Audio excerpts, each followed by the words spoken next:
2024 గడిచిపోయిన సంవత్సరానికి వీడ్కోలు పలుకుతూ నూతన సంవత్సరం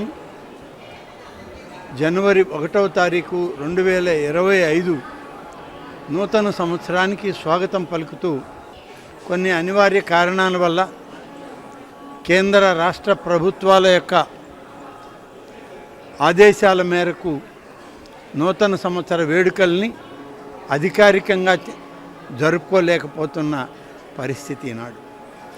కానీ ఆంధ్రప్రదేశ్ రాష్ట్రాన్ని పారిశ్రామికంగా పురోభివృద్ధి వైపు నడిపించడానికి ఇవాళ మన రాష్ట్ర ముఖ్యమంత్రి శ్రీ నారా చంద్రబాబు నాయుడు గారు, ఉప ముఖ్యమంత్రి శ్రీ పవన్ కళ్యాణ్ గారు, భారత ప్రధాని శ్రీ నరేంద్ర మోడీ గారి యొక్క ఆశీస్సులతో ఆంధ్రప్రదేశ్ ఇవాళ సామాజికంగా, అభివృద్ధి పరంగా, పారిశ్రామికంగా అభివృద్ధికి ముందడుగు వేస్తుంది.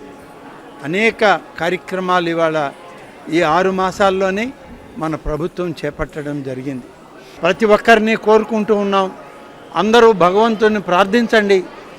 ఎవరికి నమ్మకం, విశ్వాసం ఉంటే వారి పట్ల ఆ భగవంతుని ప్రార్థించవచ్చు. ఈ రాష్ట్ర సర్వతోముఖాభివృద్ధికి రాష్ట్ర ప్రభుత్వానికి తోడుగా ఉండేదానికి ప్రార్థనలు చేయండి అని చెప్పి విజ్ఞప్తి చేస్తూ ఉన్నాం.